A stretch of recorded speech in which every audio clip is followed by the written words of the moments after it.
Why, hello. Have you ever wondered, as someone who's walking with the Lord, how do I witness the gospel and educate people on Jesus the correct way?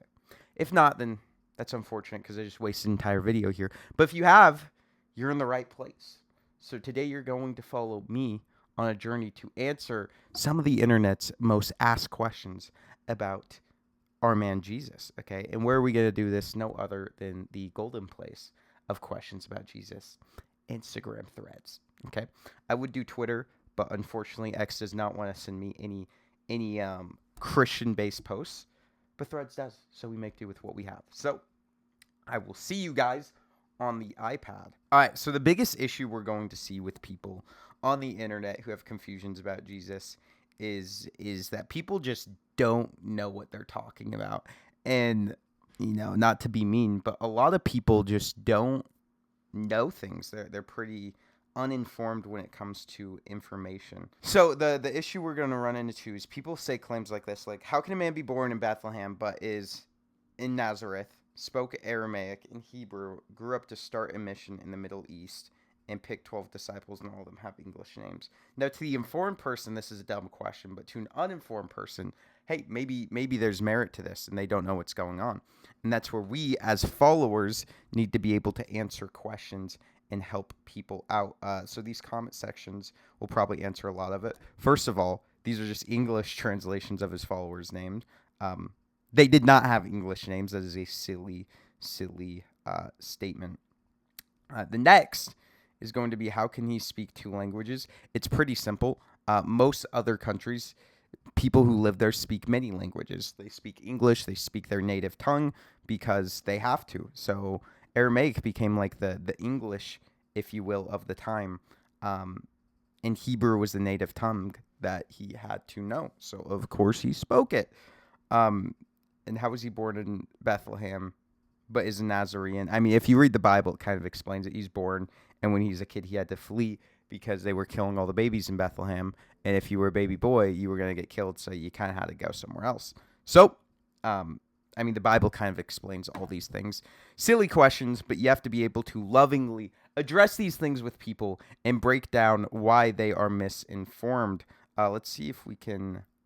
here's a fun one. Here's a science fiction. There's no evidence of his existence, no archaeological finding, nothing, just some books mentioning him, a good narrative, and enough people who believe in it.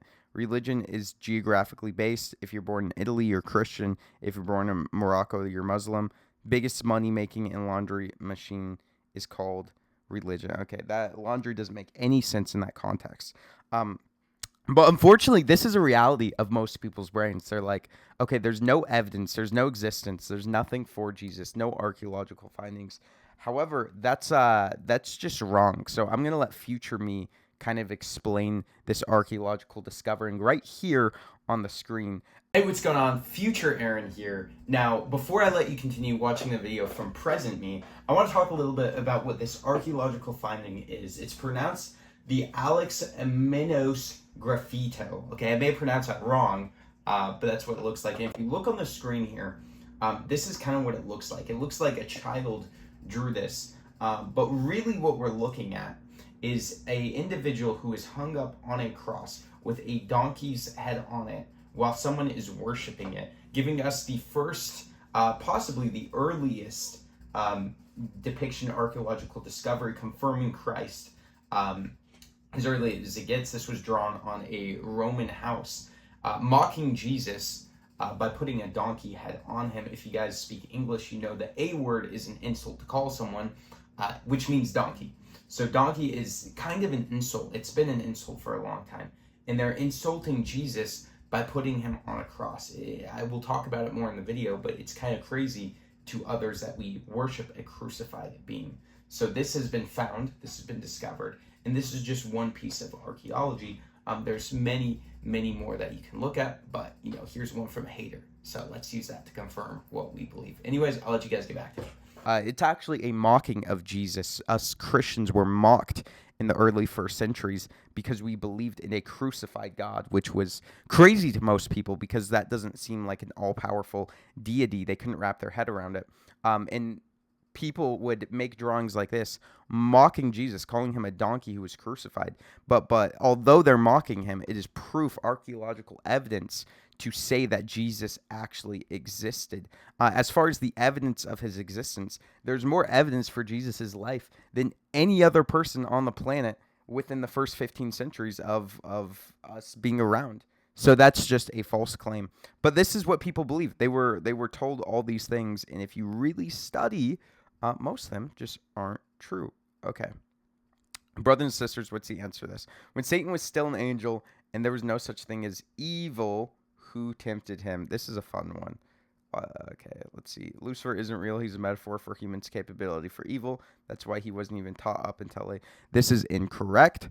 Lucifer is talked about in the first part as the serpent of the Bible. He has many names, and that's not uncommon for deity type characters. Okay, God has many names. He has Yahweh, he has Adonai, he has all the Jehovahs, he has El Shaddai, he has El Elon. He has many names. Jesus has many names himself, as Christ, as Yeshua, as Emmanuel. So it's not uncommon for someone to have multiple names. We refer to Lucifer as the serpent, the Satan, Lucifer, many names. But yeah, as far as who tempted him, it was pride in temptation. The same way that every time we face temptation, it's not always a demon or it's not always, the enemy, but sometimes it's just our flesh.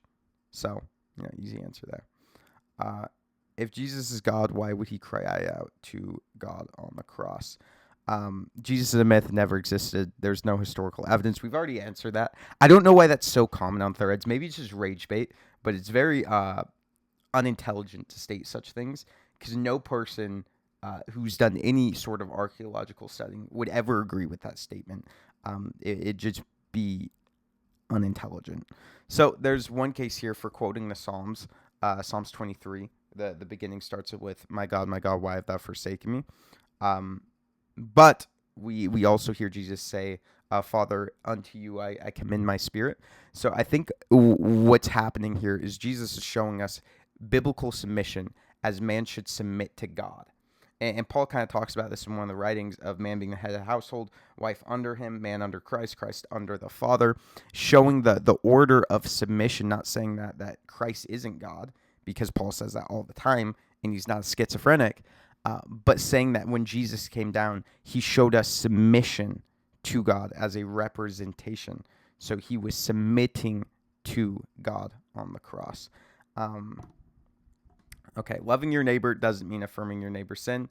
I love gay people and won't support their sin of homosexuality. Guys, while we're in the month of June, we're going to have a lot of fun with these ones.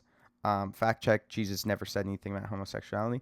There has been a big uprising of people claiming that homosexuality is not condemned in the Bible.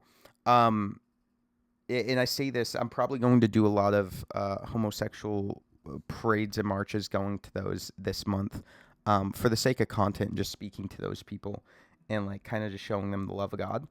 I think we've done a poor job as Christians of loving that community. We approach it with so much hate and zealous that it affirms their sins, and they're like, oh well, I'm just gonna stay stronger on this and screw you and screw your God, and it just leads them to the path of destruction. I'm not saying we should condone it. Homosexuality is a sin. Okay, people saying Jesus never said this, that. Like Jesus agreed with the Torah. Like he agreed with the first five, like Moses, his writings, and Leviticus hardcore condemns it. There's no translational issues. It condemns it. It is looked down upon.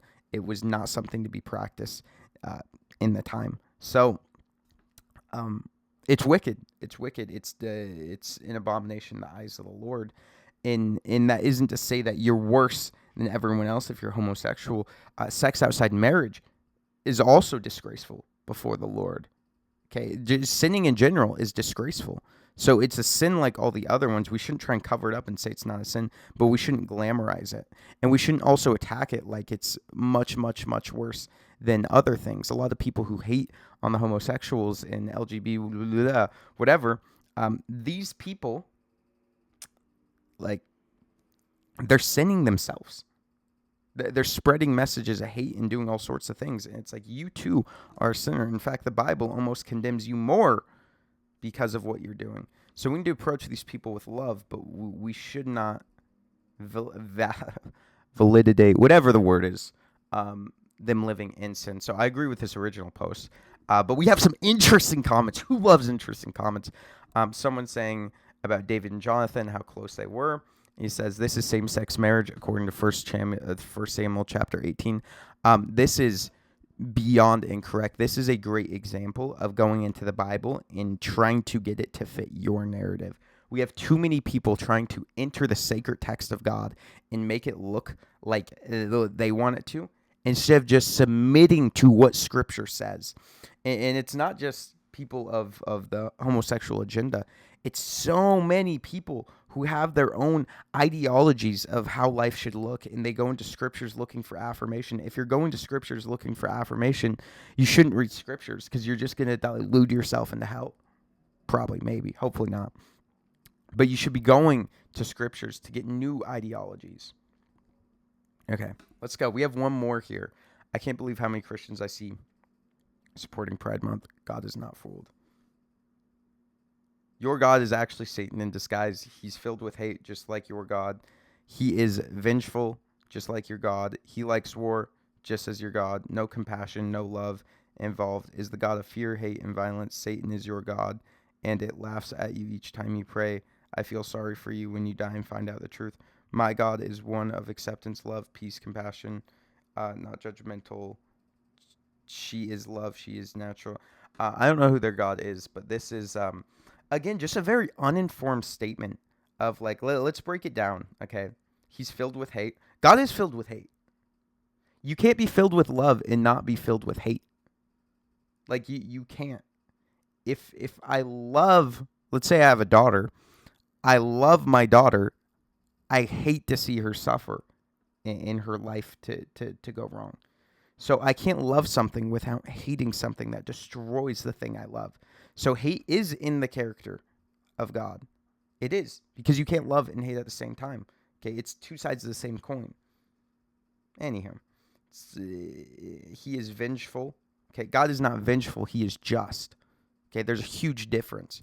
Vengeful is like wrath, emotional, anger. Just is like, hey, I have to keep a kingdom in order, and I cannot let crime go unsolved. Like, we don't look at the judicial system, the legal system in the United States, and we say, oh, this is vengeful. We're putting murderers in jail. How vengeful is that? No, it's a justice system. Justice system. Okay, if we weren't putting murders away, we would have a huge problem. Everyone would be murdering each other. Our God is just, not vengeful. Massive, massive difference. He likes war, is not involved with your God. Actually, God does not like war. If you read the Bible, you see he tries to avoid war at all costs, but ends up getting in there because his people are a little dumb, okay, which is a representation of us. So no compassion is just, you have not read the Bible. You have to be very arrogant to say that. No love, same thing. Like, the message of Jesus Christ is, yo, I love you so much, although you deserve death, I'm going to die in your stead. Like, that is the ultimate form of love. He's not the God of fear. Okay, he says, do not be afraid, almost more than anything else in the Bible. Again, he can hate, and he condemns violence inside his book. So, I mean, I don't know what God they're referring to, but this just doesn't hold up. Anyhow. Guys, I can't find the comment, but there was one that says, well, if we're built in the image of God, doesn't that make him gay and transgender? No. I mean, that just doesn't make any sense. That means I was not built in the image of God, because I am nor gay or transgender. Listen, not all of us were born with the same deck of cards. And some of us have struggles, and some of us have to overcome those.